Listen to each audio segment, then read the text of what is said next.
यूँ समझे मैं एक फेयर कॉइन लेता हूँ और मैं उसे 4 दफ़ा उछालता हूँ। एक फेयर कॉइन को 4 दफ़ा फ्लिप करता हूँ, तो क्या प्रोबेबिलिटी होगी कि मैं एग्जैक्टली एक हेड हासिल करूं, एक हेड्स हासिल करूं। यहाँ पर मैंने हेड्स लिखा है, यहाँ पर एक हेड होना चाहिए लेकिन मैंने हेड्स लिखा है, लेकिन ये टर्म हेड्स कोइंस के लिए सही है और हमें यहाँ पर हेड्स ही लिखना चाहिए। तो 1 हेड्स हम इसे लिखेंगे एग्जैक्टली 1 हेड्स। तो मैं बात कर रहा था कि अगर मैं एक कोइन को 4 दफ़ा उछालूं और क्या प्रोबेबिलिटी होगी कि मैं एग्जैक्टली एक हेड हासिल करूं। यानी मैं इन अलग इवेंट्स की बात कर रहा हूं कि हम 4 दफ़ा सिक्के को उछालते हैं, तो एक दफ़ा सिक्के को उछालने की 2 पॉसिबिलिटीज़ हैं, दूसरी दफ़ा की 2 पॉसिबिलिटीज़ हैं, तीसरी की भी और चौथे की भी।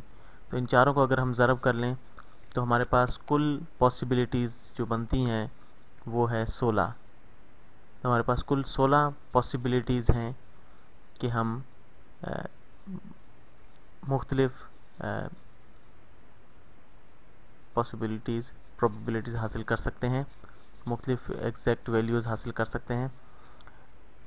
तो 16 तरीके हैं कि हम प्रोबेबिलिटी हासिल कर सकते हैं। मैं इसे यहाँ लिख रहा हूँ कि प्रोबेबिलिटी ऑफ एच, टी और एच, ये एक इसकी पॉसिबिलिटी है, तो ये 1/, हम इसे 16 लिखेंगे।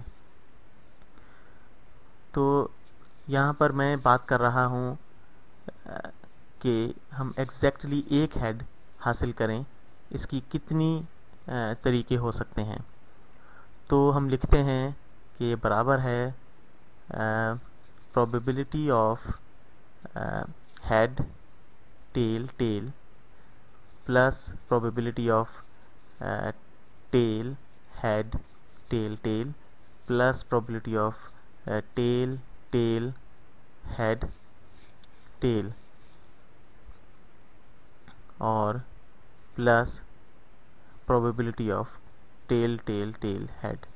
यानी फर्स्ट फ्लिप में हेड आए, दूसरे में हेड आए, तीसरे में हमें हेड मिले और चौथे में हेड मिले।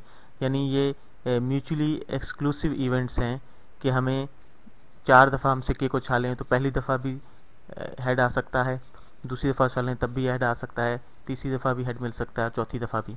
तो ये 4 पॉसिबिलिटीज़ हैं, 4 तरीके हैं।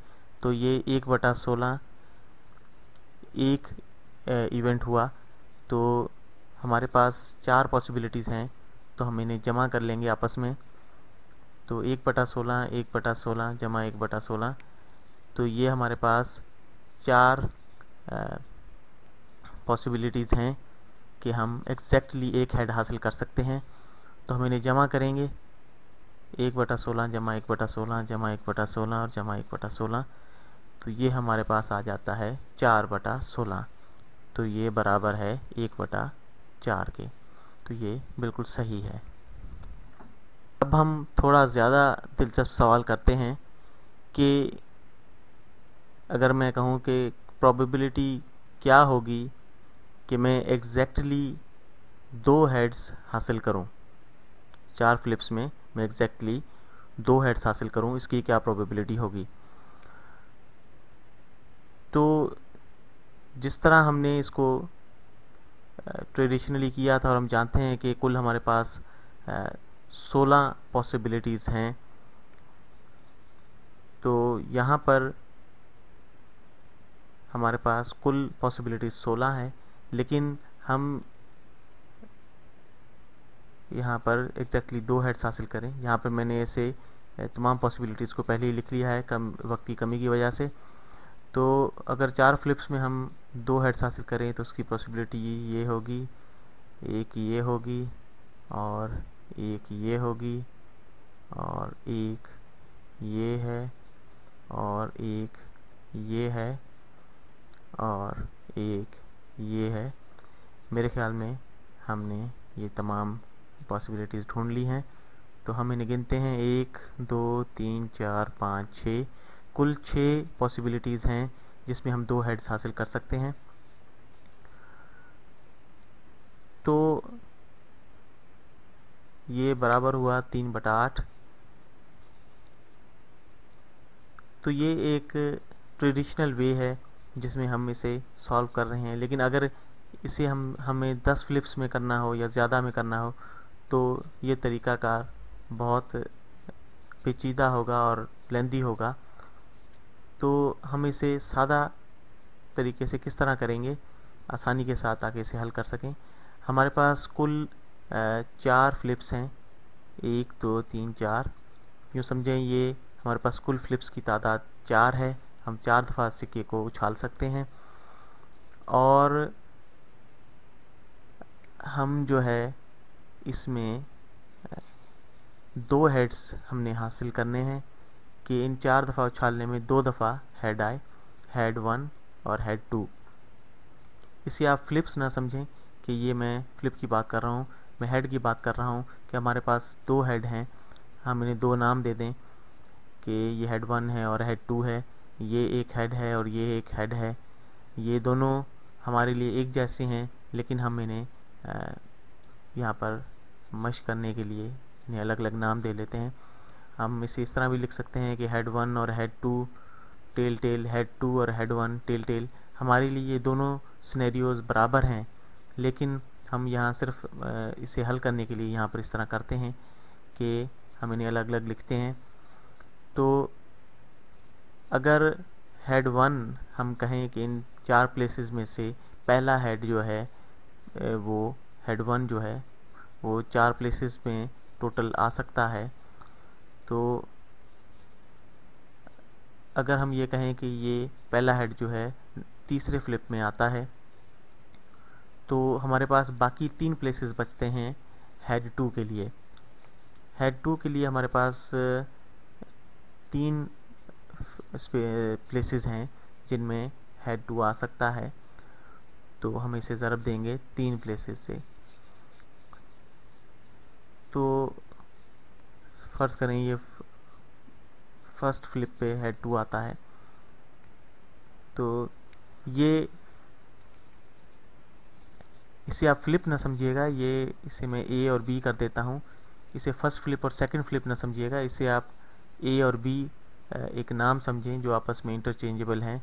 ये अपनी जगह स्विच कर सकते हैं प्लेसेस, क्योंकि ये हमारे लिए दोनों बराबर हैं। हेड्स जो हैं वो 2 ऐसे इवेंट्स हैं जो हमारे लिए बिल्कुल बराबर हैं, लेकिन हम इन्हें अलग अलग नाम देते हैं। तो हम इसे जब यहाँ पर हम आपस में ज़रब करेंगे 4 को 3 से, तो हमारे पास कुल 12 पॉसिबिलिटीज़ आती हैं कि हम 2 दफ़ा हेड हासिल करें। लेकिन यहाँ पर ये चीज़ जहन में रहे कि हम इसे डबल काउंट कर रहे हैं। ये 12 डिफरेंट सिनेरियोज़ हैं, लेकिन ये दोनों जो सिनेरियोज़ हैं ए और बी, इसे भी कर देते हैं बी और ए, तो ये दोनों सिनेरियोज़ बराबर हैं। हम इन्हें 2 दफ़ा काउंट कर रहे हैं। ये अपनी प्लेसेस स्विच कर सकते हैं आपस में। यहाँ पर हम मिस्टेक कर रहे हैं, इन्हें 2 दफ़ा काउंट कर रहे हैं। तो हम इसे क्या करेंगे, हम सिंपली इसे 2 से तकसीम कर देंगे, क्योंकि हम इन्हें डबल काउंट कर रहे हैं। हम इनके प्लेसेस आपस में स्विच करके भी इन्हें काउंट कर रहे हैं। तो हम सिंपली इसे जो है वो 2 से तकसीम करेंगे 12 को, तो हमारे पास जवाब आ जाएगा। हम इसे तकसीम करते हैं 2 से, तो हमारे पास जवाब आया 6। तो ये 6 डिफरेंट सिनेरियोज़ हैं जो हम हासिल कर सकते हैं इसको 4 दफ़ा कोइन को फ्लिप करके। हमारे पास कुल 16 पॉसिबिलिटीज़ हैं और 6 मुख्तलिफ सिनेरियोज़ हमने हासिल किए। तो ये प्रोबेबिलिटी है कि हम 16 में से 6 डिफरेंट सिनेरियोज़ हासिल कर सकते हैं कि इसमें 2 दफ़ा हेड हासिल हो।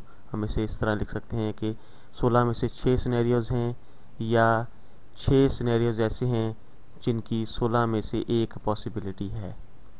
ये हमेशा बराबर होगा 3/8।